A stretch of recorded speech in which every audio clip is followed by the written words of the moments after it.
Bonjour et bienvenue à Tous aux oiseaux, la balado-diffusion qui vous parle des oiseaux du Québec en français. Gaspard Tanguay-Labrosse au micro, cette balado-diffusion est une présentation de Québec Oiseaux. Nous voici finalement en 2026. J'espère que vous avez tous eu une belle période de recensement des oiseaux de Noël. Moi-même, j'en ai fait 2 et j'ai passé 2 belles journées de run avec des amis ornithologues. On a ri, on a eu du plaisir, du beau temps, c'était vraiment fantastique. Côté oiseaux, j'ai eu la chance d'observer un grand-duc d'Amérique que mon ami Richard avait trouvé et de trouver moi-même, entre guillemets si on veut, il était à une mangeoire, c'était pas trop difficile, un bruant des champs, qui était une première en 37 ans pour un des cercles où je participais, le Run de Cowansville. Alors je peux vraiment pas me plaindre.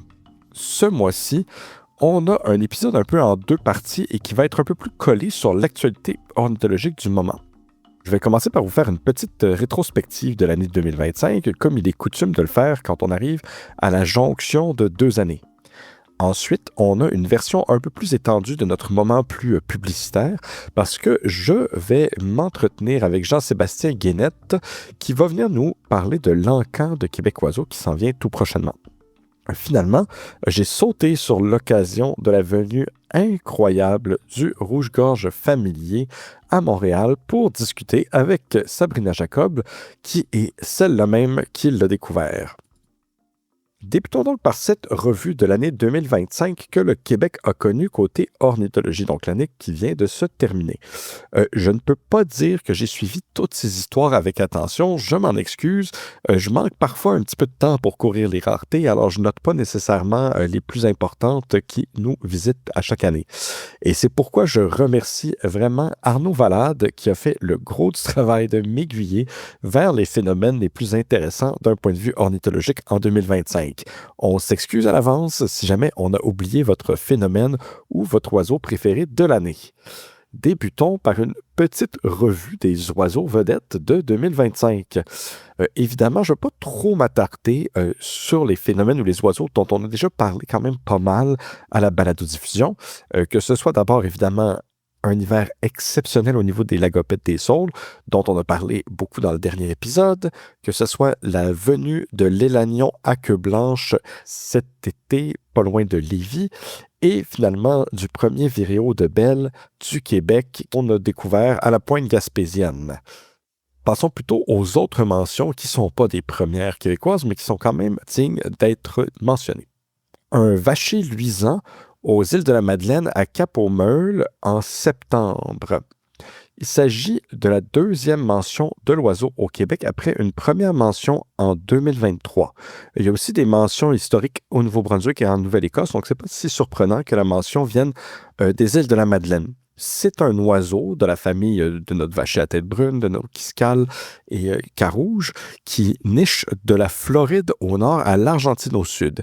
Et seules les populations des zones plus tempérées vont effectuer une migration. Donc, une très, très belle découverte. En septembre également, un goéland à queue noire a fait le bonheur d'un grand nombre d'observateurs en passant une bonne semaine à se promener le long de la rivière Chaudière dans un secteur situé à peu près entre Scott et Saint-Lambert-de-Lauzon. Donc, pas tellement loin de où on avait trouvé l'élagnon à queue blanche. Les gens de Chaudière-Appalaches ont vraiment été gâtés. Il s'agit de la 2e mention au Québec, après une mention de 2019, par contre, qui n'était pas restée. Donc, c'est la première fois qu'un goéland à queue noire restait assez longtemps pour que les ornithologues puissent se déplacer et aller l'observer. Pensez que ce goéland, le goéland à queue noire, a l'entièreté de son aire de nidification sur la côte ouest du Pacifique, donc les côtes de la Chine, des 2 Corées et de la Russie. 2 grives mauvies plutôt qu'une ont été découvertes en 2025, une en janvier à Petite-Rivière-Saint-François dans Charlevoix et une en mars à Bécomo. Il s'agit d'une espèce européenne qui niche en Scandinavie, en Russie et pas trop loin de chez nous, disons, en Islande, et qui descend normalement vers le reste de l'Europe en hiver. Notons que les 2 mentions les plus récentes en 2021 et 2022 étaient elles aussi sur la côte nord. On a eu une très très bonne année pour le pluvier grand gravelot dans l'estuaire du Saint-Laurent qui a été observé sur les 2 rives de l'estuaire. peut-être que les gens apprennent à mieux reconnaître cet oiseau-là qui peut des fois ressembler à un pluvier semi-palmé. C'est une espèce qui niche au Groenland et on a eu des mentions au printemps et à l'automne en 2025. Donc, très bonne année pour cet oiseau. Pendant 3 jours en mai, les rives de la rivière Yamaska ont accueilli un toy à queue verte qui s'est ensuite déplacé le temps d'une seule journée au parc de la Frayère à Boucherville, donc probablement le même individu immédiatement après. Il s'agit d'une première mention d'un individu que plusieurs ornithologues ont pu voir en près de 20 ans au Québec. Donc il y a eu d'autres mentions entre-temps qui ont été vues seulement par une personne. Il s'agit d'une espèce qui affectionne les habitats buissonneux et qui niche dans l'ouest des États-Unis. L'aire d'hivernage de cette espèce ne dépasse pas le Texas vers l'est. Donc, qu'il se soit rendu en hiver jusqu'à nous, c'est quand même exceptionnel. Un goéland à manteau ardoisé au dépotoir de Sainte-Sophie dans les Laurentides en janvier a été observé, en plus de d'autres mentions possibles qui n'ont pas pu être confirmées. C'est un oiseau quand même assez difficile à identifier de façon certaine. Donc, si on n'a pas une bonne photo, des fois, on est obligé de laisser le dos planer. C'est un oiseau qui niche sur les côtes aussi du Pacifique Nord. Et les mentions sur la face atlantique de l'Amérique pourraient être le fait, premièrement, d'une meilleure capacité des gens à l'identifier, mais c'est aussi un oiseau qui pourrait bénéficier de l'absence de couverture de glace dans l'Arctique pour circuler plus librement entre l'Atlantique et le Pacifique. Dans notre épisode sur les 10 prochaines espèces au Québec, je me souviens que c'est quelque chose qu'Arnaud avait mentionné, qui est en train de se produire. L'année 2025 a été excellente pour le Dixicelle d'Amérique, qui a passé en énorme quantité cet automne. Et c'est un migrateur qui est nocturne, alors si on voit toutes ces mentions-là de jour, c'est seulement ce qu'on a pu détecter. Il y en a peut-être passé encore plus. Il y a aussi énormément d'hirondelles à front brun qui ont été aperçues à l'automne, une espèce qui migre assez tard. C'est un phénomène qui semble persister d'année en année. Ensuite, on a eu une très, très bonne année pour les mouettes atriciles et les mouettes de Franklin. La mouette atricile, c'est une espèce qui niche un petit peu plus au sud sur la côte est des États-Unis. La mouette de Franklin, c'est une mouette des prairies qu'on retrouve dans le Canada au centre, Alberta, Saskatchewan, etc. On se demande si peut-être que cette espèce serait en augmentation. Finalement, si on n'est pas sur les oiseaux les plus remarquables, quelques événements ou phénomènes qui sont aussi à noter. Premièrement, la mort de Pierre Fradette, je ne l'ai pas abordé moi-même au balado. Ce n'est pas quelqu'un que j'ai eu la chance de rencontrer et de connaître, mais j'ai lu beaucoup de témoignages d'ornithologues. C'est quelqu'un qui a travaillé longtemps à Québec Oiseau sur le programme SOS Pop et qui était extrêmement apprécié. Un homme qui était aussi très important pour l'ornithologie dans le Bas-Saint-Laurent, en Gaspésie, qui résidait à Rimouski. L'année 2025 a été une année record de rapaces à l'Observatoire d'oiseaux de Tadoussac. Et du côté de l'Observatoire d'oiseaux de Rimouski, il y a eu des décomptes records de macreuses au quai de Pointe-au-Père. Par exemple, le 27 octobre 2025, ils ont observé 53 850 macreuses à bec jaune, qui constituent un décompte très, très élevé ou peut-être record pour le Canada. 2025 s'annonce une bonne année pour les fringillidae. Évidemment, ça continue, c'est des phénomènes qui commencent en hiver, au début de l'hiver, vers novembre-décembre ici, puis qui vont probablement se poursuivre en hiver 2026. Je sais qu'il y a plus de ciserins que dans les années précédentes, donc 2026 s'annonce assez bon de ce côté-là. On espère que ça va continuer sur cette lancée pour pouvoir observer ce très bel oiseau. 2025 a vu aussi plusieurs changements taxonomiques. Le vireo mélodieux a été maintenant séparé et la sous-espèce de l'Ouest devient maintenant le vireo de Swainson. Nous gardons le vireo mélodieux d'origine et ça serait pas mal intéressant de commencer à apprendre peut-être à des différences assez subtiles entre le vireo mélodieux de l'Est et le vireo de Swainson de l'Ouest qui se ressemblent beaucoup pour voir si on a des mentions à venir du vireo de Swainson qui vont probablement arriver en automne, je dirais. Maintenant, notre courlis corlieux, celui qui était notre ancien courlis corlieux, est devenu le courlis hudsonien, a été séparé des populations qui nichent en Europe, qui, elles, ont gardé le nom original, le courlis corlieux. Finalement, on a 2 autres espèces qui ont été séparées de d'autres sous-espèces, la paruline jaune et le troglodyte familier. Évidemment, nous avons la sous-espèce d'origine, donc pour nous, ça ne change pas grand-chose. Il est peu probable que les parulines jaunes et les troglodytes familiers qui ont été maintenant séparés se retrouvent au Québec, donc c'est simplement à titre indicatif. Et finalement, il faudrait souligner la formation du comité de révision des noms français d'oiseaux, qui pourrait éventuellement être un bon sujet de balado-diffusion.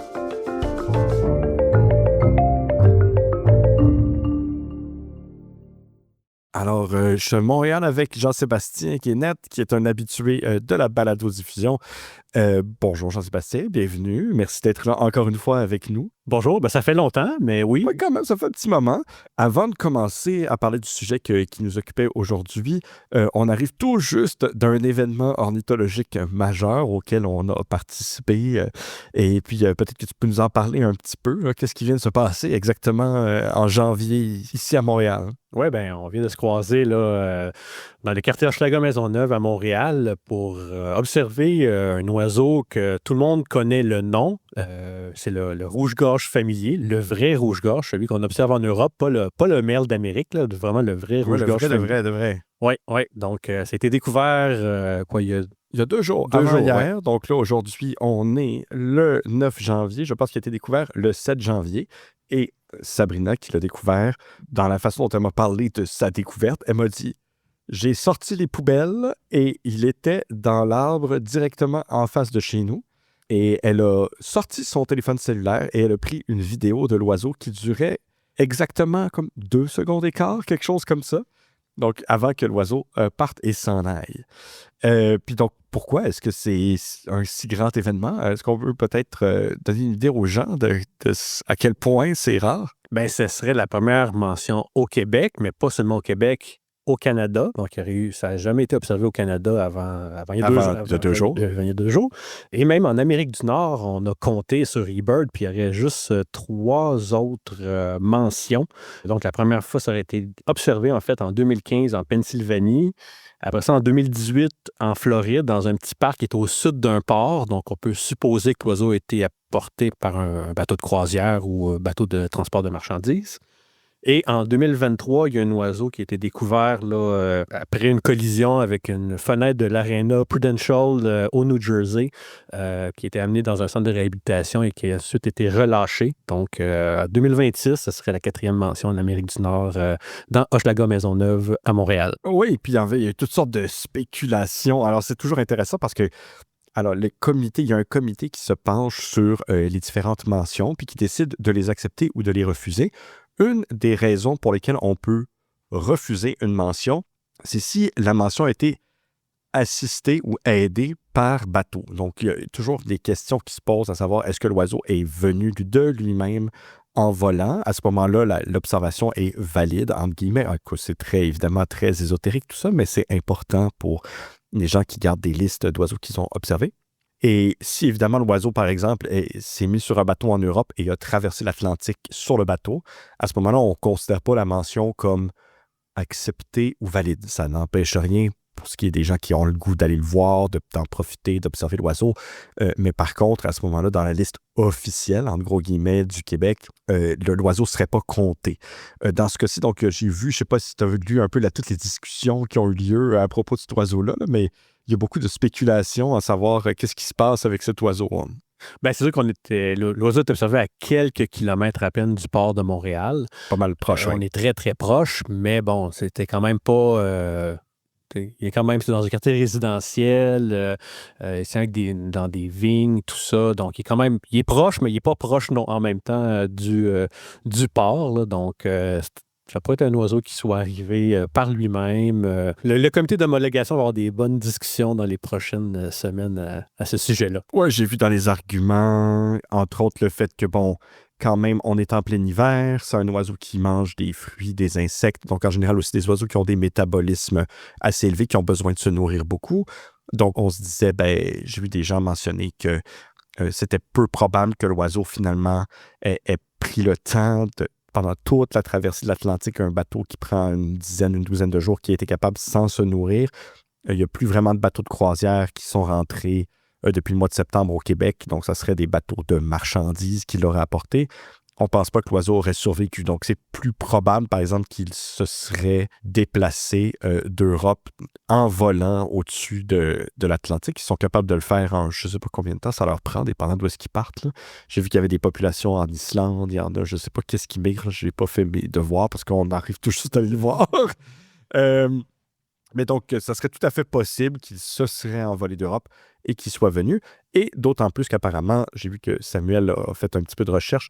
En ce moment, apparemment, en Europe, il y a des phénomènes de grand froid, donc des phénomènes météorologiques qui ont tendance à pousser les oiseaux à se déplacer. Donc, on serait comme synchronisé avec un phénomène en Europe qui pourrait l'avoir amené à se déplacer.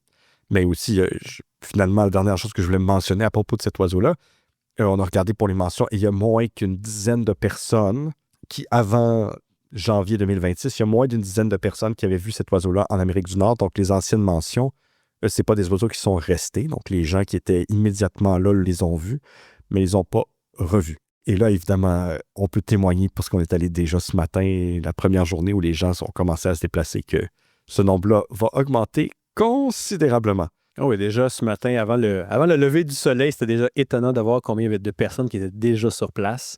Puis on peut supposer qu'aujourd'hui, demain, le week-end, il va y avoir encore plus de gens. On peut supposer qu'il y a des gens qui vont peut-être venir même des États-Unis pour observer cet oiseau-là. Si l'oiseau est vu 2, 3 ou 4 jours de suite, à mon avis, là, ça va commencer à débarquer de partout au Canada, même des États-Unis. Ça va être assez intéressant. Alors, on est là aujourd'hui. Évidemment, on a eu un prétexte, on s'est rencontrés, donc on vous parle de ce sujet-là, mais ce n'était pas le sujet qui nous occupait. On ne pouvait pas prévoir à l'avance qu'il allait avoir cette rareté-là en janvier à Montréal. On est là pour parler de l'encan de Québec Oiseau. Donc, peut-être nous dire quand est-ce que ça va ouvrir, de quoi il s'agit. Oui, bien, ça fait quelques années qu'on fait ça maintenant. En fait, ça a commencé avec la pandémie parce qu'on faisait une activité bénéfice, une soirée bénéfice en personne avec des spectacles 5 à 7, etc.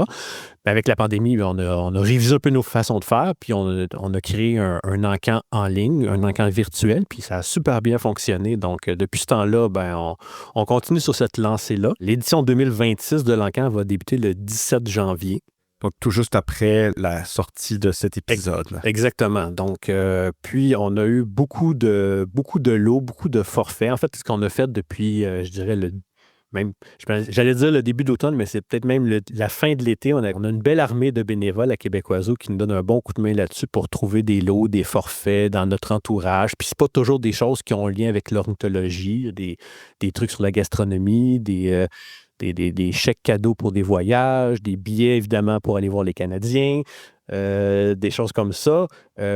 Donc, on a plusieurs lots là, qui sont disponibles, qui vont être disponibles lorsque l'encan sera en ligne. Ça, les billets pour aller voir les Canadiens, ça valait moins cher il y a 3-4 ans au début de la pandémie que ça vaut maintenant. Oui, cette saison-ci particulièrement, ça va valoir cher. Ça va bien. Disons que ça vaut cher. Là. Allez-y, là, voir les Canadiens avant que ça devienne hors de prix. Et puis, oui, donc, est-ce que tu peux nous parler un petit peu des différents lots? Qu'est-ce qu'il y a? Donc, des billets pour aller voir les Canadiens, mais il y a évidemment aussi des lots qui sont en lien avec l'ornithologie. Donner une idée aux gens de qu'est-ce qui est possible d'acheter. Oui, bien, ce qui est intéressant, c'est qu'il y a plusieurs ornithologues qui proposent de faire une sortie avec eux, des randonnées de découverte des oiseaux dans un parc qu'ils connaissent bien. Tu sais, on a des randonnées à Plaisance. Tu sais, on en a dans plusieurs régions, en Estrie, Montérégie. Donc, si ça vous tente de découvrir un site d'observation ou une région, il y a plusieurs randonnées comme ça qui sont offertes. On a aussi une lunette d'approche qui est... Ah oui, du matériel. Du matériel ornithologique, évidemment, des livres en ornithologie. Je sais qu'il y a des super beaux forfaits pour la CEPAC aussi. Oui. On en a un à l'Auberge des Monts-Chic-Choc. Mais effectivement, il y a des prêts à camper dans effectivement les CEPAC, dans des ZEC. Donc non, vraiment, il y a vraiment du très beau matériel. En tout cas, moi, je le vois passer depuis quelques semaines, même quelques mois, puis j'ai déjà en tête quelques lots sur lesquels je vais miser, là. Bon, je peux témoigner, moi-même, j'ai déjà participé à 2 activités gagnées en lien avec l'encan, une sur laquelle j'avais moi-même fait une mise, donc que j'ai gagné moi-même, et une aussi que quelqu'un d'autre qui a gagné m'a invité à participer. Et dans les deux cas, ça a été vraiment le fun. Les gens qui proposent ça, qui mettent ça à l'encan, lorsque vous misez là-dessus, vous savez que l'argent, on va parler évidemment où va l'argent, à quoi il sert après, mais ils mettent vraiment le paquet là, pour que ça soit une journée extraordinaire. En tout cas, moi, je l'ai faite avec la SLOE, donc la Société de loisirs ornithologiques de l'Estrie. Puis je peux témoigner que ça a été la matinée qu'on a passée avec les gens guidés, visite privée de certains des plus beaux sites de l'Estrie, avec les meilleurs ornithologues de la région. C'était là, vraiment, vraiment le fun. Ça a été une super belle matinée. On a ri, on a eu du plaisir, on a vu plein d'oiseaux. C'était fantastique. On peut vraiment pas se plaindre. Fait que donc, je le recommande. Là. C'est même des régions que vous connaissez pas, où vous savez pas quels oiseaux il y a à voir là-bas. Là, allez-y, laissez-vous épater par les ornithologues du coin, puis profitez-en. Oui, ben, d'ailleurs, je propose un lot, ça fait depuis le début. Nous, ce qu'on propose, c'est une matinée d'observation d'oiseaux avec Pierre Verville et moi. Ben, Pierre et moi, on fait une sortie ensemble, puis on invite des gens là, à se joindre à nous. Puis c'est, comme tu dis, ça a toujours été des matinées vraiment hyper agréables, autant pour les gens qui ont misé sur le lot que même pour nous, parce que on découvre les oiseaux avec ces gens-là. On leur fait découvrir un site d'observation. On est allé une année aux îles de Boucherville, une autre année, c'était au parc Michel Chartrand. Ah oui. Parc de la Frayère, évidemment, on est allé une fois. Parc Jean-Drapeau. Le parc Michel Chartrand, c'est à Longueuil. Exactement. Puis, donc, on a fait plusieurs sites, puis à toutes les fois, c'était des matinées hyper agréables pour tout le monde. Là. Donc, oui, allez-y. Allez-y, misez. Puis les commentaires qu'on a, comme ce que tu viens de nous dire, là, c'est exactement ce qu'on entend de toutes les personnes qui ont participé à ces activités-là. Si on mise sur ces différentes activités, si on mise sur ces lots-là, où va l'argent, à quoi ça sert, pourquoi participer à l'encan, c'est important. Oui, ben tu sais, ce qui est intéressant déjà en partant de façon générale, Québec Oiseau, on dépend beaucoup évidemment de subventions, de cotisation des membres, etc., mais on dépend aussi beaucoup des subventions gouvernementales. Puis ça, ces subventions-là, souvent, sont en lien avec des priorités évidemment gouvernementales qui ne sont pas toujours celles que nous, on choisirait. Donc, ce qui est vraiment intéressant, c'est vraiment ça, c'est que Québec Oiseau, on peut, avec les sommes ramassées dans le cadre de l'encan, vraiment déterminer à quoi on veut assigner ces montants-là, puis les mettre vraiment sur des projets qui nous tiennent à cœur. Peux-tu nous donner des exemples, par exemple, à quoi ça a servi dans les dernières années? Oui, ben il y a quelques années, pendant 2 ans, on a financé la zone jeunesse Québec Oiseau. Donc, ceux qui connaissent le site de Québec Oiseau, il y a une zone jeunesse avec plein de ressources, autant pour les familles, les éducateurs. C'est aussi avec ça qu'on a financé, entre autres, le rallye des oiseaux de Noël, qu'on a déjà parlé à quelques reprises dans le balado. C'est avec le somme amassé dans le cadre de l'encan que ça a été financé en partie. Même le camp ornithologique à Tadoussac, pendant quelques années, on a donné des subventions, un soutien à l'observatoire. Qui permet comme à des jeunes ornithologues de faire un camp de vacances, finalement, mais axé sur l'ornithologie. Hein. Oui, puis c'est un camp vraiment intensif. Là. C'est pendant une semaine de temps, les jeunes sont vraiment... C'est une grosse immersion en ornithologie, mais c'est souvent des jeunes qui ont déjà un intérêt à la base. Mais c'est sûr qu'après une semaine, dans Tadoussac, dans ce camp-là, sont accrochés pour le reste de la vie. Ça va faire sûrement des futurs biologistes, des futurs ambassadeurs de l'ornithologie du Québec. Donc, oui, ça nous permet vraiment d'accrocher la relève avec ça. Puis, comme je l'ai mentionné, il y a plusieurs ressources qui ont été mises en place, autant pour d'âge préscolaire, scolaire que secondaire. Entre autres, on a publié un livre avec les clubs 4H qui s'appelle Écologie en jeu. En fait, à la base, ça a été créé pour former des espèces de clubs de naturalistes dans les écoles secondaires. Donc, le livre comme tel, il y a plein d'activités que les jeunes, les professeurs peuvent utiliser là, pour développer l'intérêt pour autant l'ornithologie, mais les sciences naturelles de façon générale. Ça, c'est il y a peut-être 3-4 ans qu'on a fait l'encan qui servait à financer la zone jeunesse. Plus récemment, les 2 dernières éditions, on a financé ce qu'on appelait le programme... je dirais menace urbaine ou cohabitation avec les oiseaux, peut-être plus urbains. Donc, on s'est concentré un peu plus sur les oiseaux qu'on a près de chez nous. Puis on s'est attaqué à des problématiques, que ce soit les collisions avec des fenêtres, la prédation par les chats et la pollution lumineuse. Donc ça, c'est vraiment les 3 grands thèmes là, qu'on a essayé d'aborder avec les fonds qu'on a reçus par l'encan. Puis on est en train de finaliser un guide qui s'adresse vraiment aux gens qui voudraient diagnostiquer leur maison, voir si c'est une problématique, puis voir comment ils peuvent trouver des solutions. Parce que pour l'avoir fait moi-même, c'est pas évident de chercher l'information, c'est éparpillé dans plein de sites différents. Donc là, nous, on voulait vraiment faire un guide pratique où on peut trouver l'information au même endroit. Puis c'est un guide qui va s'adresser autant aux propriétaires résidentiels qu'aux propriétaires de commerce, d'industrie qui auraient des fenêtres puis qui voudraient vraiment contribuer à réduire cette problématique-là de collision des oiseaux. Puis on a aussi collaboré, je pense qu'on en a déjà parlé aussi au balado, l'arrondissement Saint-Laurent à Montréal a adopté dans les dernières années 2 réglementations. Une justement pour essayer de réduire les collisions avec les fenêtres sur le territoire de l'arrondissement et une aussi sur la pollution lumineuse. Puis Québec Oiseau, on a accompagné l'arrondissement là, pour rédiger ces réglementations-là. Puis on espère que ça va faire un peu boule de neige puis que d'autres arrondissements, d'autres municipalités au Québec vont adopter. Là. Ça, c'est particulièrement important. Tu parles de tout ça, puis tu as mentionné le fait que, bon, évidemment, les subventions gouvernementales vont être versées pour des priorités gouvernementales. Évidemment, le gouvernement agit souvent quand ils agissent dans l'urgence, c'est-à-dire prioriser des oiseaux, des espèces qui sont menacées, essayer de cibler les choses qu'on peut faire pour aider les oiseaux menacés. Ça étant dit, ce dont tu parles vraiment, c'est extrêmement important, mais ce sont des menaces, les fenêtres, la collision, les chats, la pollution lumineuse, c'est des menaces qui sont vraiment globales et qui affectent finalement de très, très, très grandes quantités d'oiseaux de façon un peu indiscriminée. Donc, ça ne concerne pas seulement des espèces qui sont menacées, mais ça concerne aussi des espèces qui sont pour l'instant communes, puis qu'on croise les doigts pour qu'elles le restent.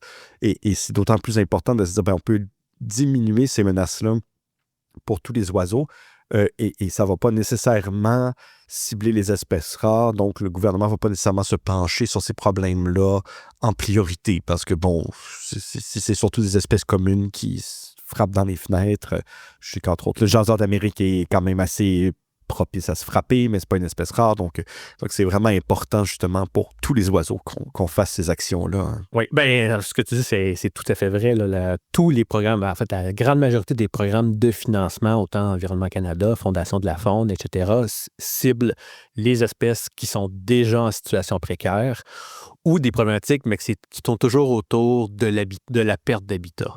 Okay, évidemment, la perte d'habitat, c'est le nerf de la guerre. On ne nie pas que c'est le facteur de risque puis de la menace principale sur l'ensemble de la faune, c'est toujours la perte d'habitat. C'est pas pour dire que c'est pas important, quoi. Exact. Mais des problématiques comme la prédation par les chats, tout ça, il n'y a aucun programme pour l'instant qui finance ce genre d'activités pour essayer de réduire ces impacts-là. Puis comme tu mentionnes, que ce soit le jaseur d'Amérique ou d'autres espèces communes qui ne sont pas encore en situation précaire, c'est quand même important de travailler à essayer de réduire les impacts, surtout des impacts qui sont bien documentés comme ceux que j'ai mentionnés. C'est très néfaste. Écoute, Jean-Sébastien, comment on fait si on veut justement miser sur les loups? Comment ça fonctionne? Avant d'ailleurs, je peux parler de ce qu'on prévoit avec le prochain... Ah oui, vas-y, certainement. Parce que là, on a parlé des menaces urbaines, c'est ça, les projets, mais avec le prochain encan, là, on change complètement de registre, autant d'espèces, autant de problématiques, mais là, on veut s'attaquer à un groupe d'espèces sur lequel la Québec Oiseau, on ne peut travailler, c'est les oiseaux de rivage. En fait, de façon globale, c'est les oiseaux de rivage et les oiseaux aquatiques, donc les milieux riverains. On a fait déjà des projets sur le petit blongio, protection de marais, tout ça, mais là, on va aller plus large sur les oiseaux aquatiques. Puis un des éléments qu'on veut faire, ça cible les oiseaux de rivage qui fréquentent les plages particulièrement, parce qu'on sait qu'il y a une grosse problématique. Les oiseaux de rivage toutes les oiseaux de rivage sont en déclin présentement. Oui, c'est un des groupes qui déclinent le plus rapidement en ce moment en Amérique. Oui, pour des questions de changement climatique, de perte d'habitat aussi, mais il y a aussi des problématiques de dérangement de ces oiseaux-là, sur les haltes migratoires particulièrement.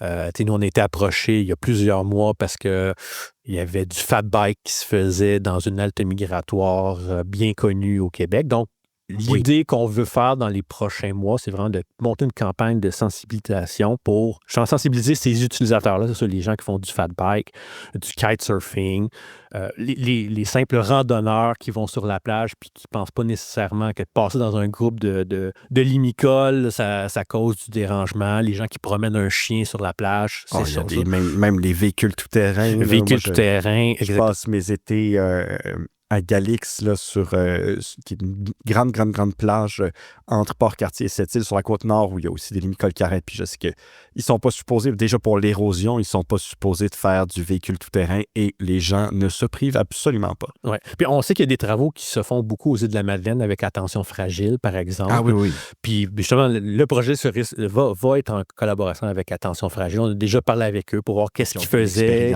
l'expérience, c'est ça, voir est-ce qu'on peut transposer ça dans d'autres régions du Québec. Puis quand on parle de plage, là, c'est vraiment la définition large. Là, même, c'est plus rivage qu'on devrait utiliser comme terme. Là, parce que même, en fait, ce qu'on veut voir, c'est dans toutes les haltes migratoires vraiment d'importance pour les oiseaux de rivage au Québec.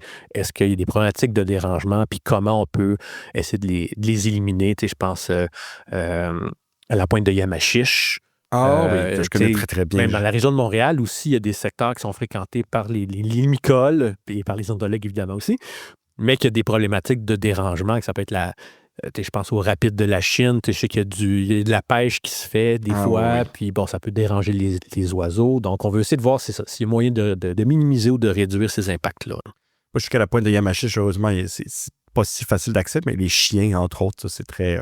on en voit souvent quand on y va, puis les gens promènent leurs chiens, puis évidemment, c'est normal, les chiens adorent la plage, donc on les lâche lousses parce que là, on sait qu'il n'y a pas de danger, il n'y a pas de route, il n'y a pas rien, fait que les gens laissent leurs chiens aller, mais puis il y a une période de l'année où il y a beaucoup de limicoles, puis ça peut être assez dérangeant, puis ça, je peux comprendre. Puis ce qui est intéressant, toi, tu parles de l'attention fragile aux îles de la Madeleine, justement, c'est parti, ça revient exactement à ce qu'on disait tout à l'heure, c'est-à-dire que aux îles de la Madeleine, j'imagine que tout ça est parti de la présence du pluvier siffleur. Donc, le pluvier siffleur qui est une espèce qui est officiellement désignée, menacée, etc. Donc, il y a vraiment un effort très concret, très ciblé pour protéger les nids de cette espèce-là. C'est une espèce qui niche sur la plage, qui pond ses œufs dans le sable, puis là, qui est très, très susceptible au dérangement. Donc, on part d'une espèce menacée, puis là, on revient pour se dire, bon, mais finalement, l'ensemble des limicoles, même les espèces qui ne sont pas encore en danger immédiat, sont en train de décliner, fait qu'on essaie d'éviter que ces espèces-là soient... Oui. Puis je peux penser que le projet, celui-là particulièrement, on l'a déposé 2 fois pour des programmes de subvention connus, puis les 2 fois, ça a été refusé. Donc, voilà toute l'importance de l'encan, des sommes qu'on va amasser dans le cadre de l'encan, parce que pour l'instant, visiblement, il n'y a aucun autre moyen de financer des activités comme ça qui nous semblent, nous, super importantes pour protéger un groupe d'espèces qui effectivement, décline de façon assez généralisée, là.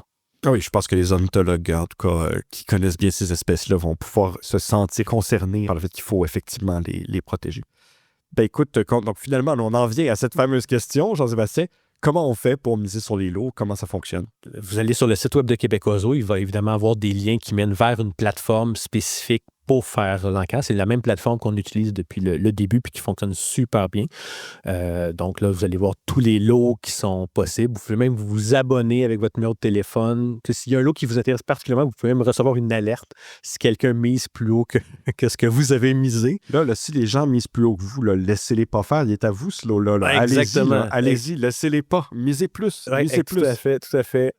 Il y a de la stratégie là-dedans à adopter. Là, Moi, je me souviens, en tout cas, non, on va pas en parler de mes stratégies personnelles là, pour... Donc oui, c'est ça. Donc vous allez sur le site, vous avez tous les lots. Vous pouvez même classer par catégorie s'il y a un type de lot de forfait qui vous intéresse particulièrement. Pour chaque lot, il y a un montant minimum qui a été mentionné. On a indiqué la valeur, ce que ça vaut. Évidemment, nous, on espère que tous les lots vont sortir plus haut que la valeur. En général, il me semble que ça marche assez bien. On réussit de façon générale, là, je ne me rappelle plus, c'est autour de 100 à 105 % de la valeur générale des lots. Donc, non, à ce niveau-là, non, pour vrai, on est super contents. Chaque année, les gens participent vraiment très, très, très, très bien. Puis on espère que ça va être encore le cas cette année. Si vous gagnez un des lots, ils vont être envoyés, si c'est un chèque cadeau, va vous être envoyé par la poste. Il y a certains lots qui vont pouvoir vous être envoyés par la poste. Il y en a qui c'est peut-être plus difficile d'être envoyés. Donc, soit que vous venez le chercher dans les bureaux de Québec Oiseaux, parce qu'on On a entre autres des œuvres d'art. Oui. Entre autres, on a quelques sculptures d'oiseaux. Donc ça, évidemment, c'est un peu plus difficile d'envoyer ça par la poste. Là. Donc là, on suggère fortement aux gens de venir les chercher directement au bureau de Québec En Oiseau. profiter pour venir voir le rouge-gorge familier dans Tout à un fait. mois et demi. Et nos magnifiques bureaux à Québec Oiseau. Regardez les pigeons sur les lampadaires de l'autoroute 40 à Montréal. Oui. Puis ce que je peux mentionner, c'est qu'on a essayé aussi de trouver des lots qui sont vraiment représentatifs de partout au Québec. T'sais, même si vous êtes en Gaspésie, il y a des lots avec des commerces, des restaurants, des fromageries, de vraiment essayer d'aller chercher là, une diversité de régions pour que tout le monde y trouve son compte finalement. Là. Ben écoute, Jean-Sébastien, merci beaucoup. Puis on espère, en tout cas, on souhaite à tout le monde d'aller miser. Puis comme je vous dis, là, laissez pas la personne qui a misé plus haut que vous gagner. Allez-y, puis battez-la, vous êtes capable. Dites-vous que c'est pour le bien des oiseaux que pour vous faites ça. Pour le bien des oiseaux, ça vaut la peine de ne pas la laisser gagner. Oui, tout à fait. Merci Jean-Sébastien. Ben, merci à toi, Gaspard. Alors, j'ai la grande chance, elle nous accorde une entrevue presque exclusive au téléphone de parler avec Sabrina Jacob. Sabrina, tu es citoyenne montréalaise, ergothérapeute et surtout, c'est toi qui as découvert le rouge-gorge familier. Sabrina, merci beaucoup de nous parler aujourd'hui. Ça me fait grand plaisir. Je suis contente de vous parler. Écoutez, et surtout, moi, je tiens à préciser maintenant que Sabrina est une vedette, parce qu'on commence à parler de l'oiseau, même dans les médias traditionnels, que Sabrina et moi, on a déjà même fait de l'ornithologie ensemble avant toute l'histoire du rouge-gorge. Donc, on se connaît déjà. On était dans la même voiture pour une sortie. Ça fait d'autant plus plaisir de te parler. Alors, peut-être commence par nous parler de ton point de vue. Donc, qu'est-ce qui s'est passé? Comment tu as découvert cet oiseau-là? En fait, vu que je suis quand même une amatrice d'oiseaux, j'étais en train de sortir mes ordures et j'ai entendu un chant qui ne m'était vraiment pas familier. Donc, c'est à ce moment-là que j'ai dit « Ah, qu'est-ce que c'est que ce bruit que j'entends? » Puis, à ce moment-là, j'ai commencé à regarder autour de moi. Puis, d'un coup que je me préparais là, au téléphone à essayer de prendre une photo. Puis, c'est là que le rouge-gorge est apparu vraiment là, quasiment à bout de bras de moi dans l'arbre devant chez moi. Et j'ai pesé play sur ma vidéo. Puis, il m'a donné le petit 2 secondes devant moi que j'ai eu. Puis, à ce moment-là, je réalisais toujours pas c'était quoi. Donc là, je trouvais ça vraiment étrange parce que je ne reconnaissais pas le chant, mais pas non plus l'oiseau. Ah oui. Là, c'était vraiment quand même un fait assez anodin là, que je ne reconnais pas l'oiseau en question, là, surtout, vu quand même mes années d'expérience. Oui, et d'autant plus, non seulement tes années d'expérience, donc le fait que tu fais de l'ornithologie, et en plus que ce sont les oiseaux, disons, familiers, les oiseaux qu'on peut rencontrer directement à côté de chez nous. Généralement, c'est des oiseaux qu'on connaît bien. C'est pas comme quand on est en voyage. Et en plus, oui, et c'est l'hiver en plus. Oui. Donc, oui. Ça limite encore plus le nombre d'oiseaux qu'on voit typiquement directement devant la maison. Exactement. Donc, c'est à ce moment-là, j'ai pas pu regarder c'était quoi le soir même. J'avais des plans. Donc, le lendemain matin, je me mets là-dessus. J'ouvre tous mes livres du Québec, du Canada. Je trouve pas c'est quoi. Oui, parce que j'ai encore les vieilles méthodes d'ouvrir mes livres avant d'aller regarder sur Internet. On te félicite de ne pas juste l'avoir mis dans Merlin ou Google Non, c'est Images. ça, exactement. Puis, c'est à ce moment-là que là, j'ai demandé de l'aide à des amis à moi de Sherbrooke. Je les salue s'ils m'écoutent. Puis, donc, c'est à ce moment-là qu'il y en a un qui l'a reconnu et qui m'a dit que c'était un rouge-gorge familier. Et pourtant, j'étais bien à Montréal, alors on était toutes bien excités. Puis, c'est à ce moment-là que j'ai mis l'observation sur eBird là, officielle parce que je savais c'était quoi. Et on en croyait tous pas nos yeux. Donc, alors, vous en croyez pas vos yeux. Est-ce que, par contre, même à ce moment-là, est-ce que tu avais réalisé déjà à ce moment-là à quel point c'était rare ou pas? Non, pas du tout. Là. Okay. Moi, j'ai mis ça sur eBird en me disant c'est cocasse. C'est quand même une belle trouvaille, quoi. Tu dis, c'est bien. Hein? Oui, exactement, mais non, je pensais pas que ça allait être le premier au Canada, loin de là à ce moment-là. Là. Ouais. peut-être décris-nous l'ambiance. Là, on se parle, on est dimanche soir, donc là, Oui, il y a une fin de semaine complète qui vient de se passer. La première fin de semaine, l'oiseau oui. est très coopératif. Plus tôt dans la balado-diffusion, tu le sais pas parce que j'ai enregistré avec Jean-Sébastien Guénette, mais on a parlé du fait qu'en fait, il y avait seulement, même pas 10 personnes en Amérique du Nord qui avaient déjà vu l'oiseau. Est-ce que tu peux nous parler peut-être un peu de quoi ça avait l'air, ton bout de rue, depuis 2, 3 ou 4 jours? Oui, mon bout de rue, depuis 3-4 jours, écoute, c'est un site touristique pour les ornithologues, je dirais. Je pense que mes voisins sont surpris et de la grandeur aussi que ça leur a pris. Moi, je dirais que j'ai adoré avoir de la visite de partout et de parler aux gens, Ah oui. découvrir. Donc, j'ai beaucoup aimé, mais oui, je te dirais que je le décrirais comme ça, là, un beau site touristique d'ornithologie cette semaine, cette rue.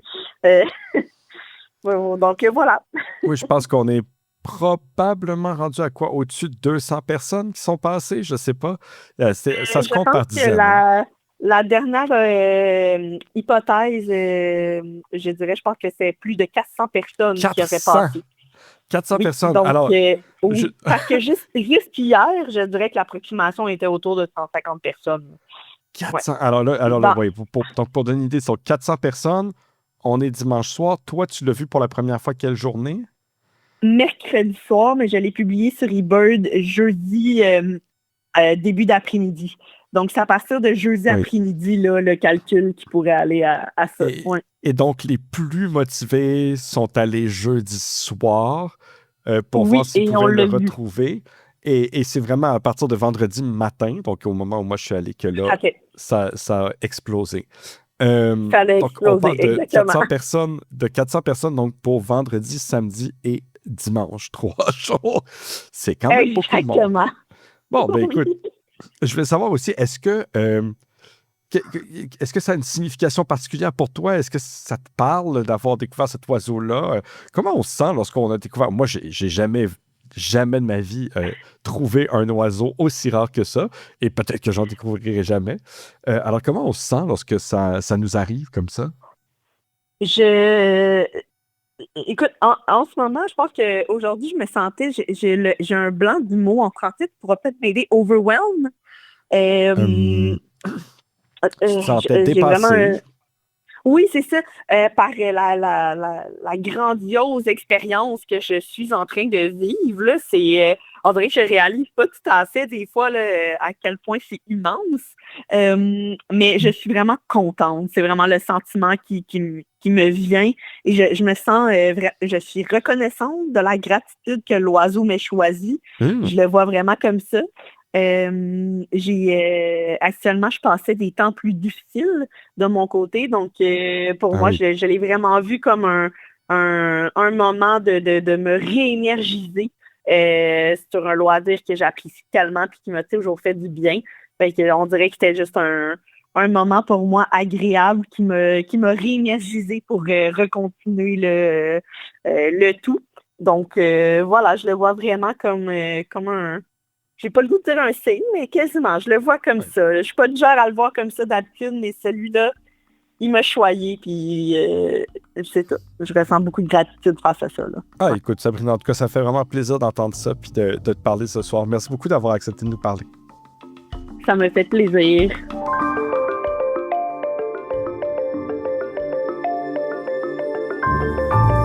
Et voilà, c'est tout pour Tous aux oiseaux. On vous souhaite à tous de belles observations pour commencer l'année et peut-être pour ceux qui n'ont pas encore vu, une belle observation de rouge-gorge familier pour bien commencer votre année ornithologique.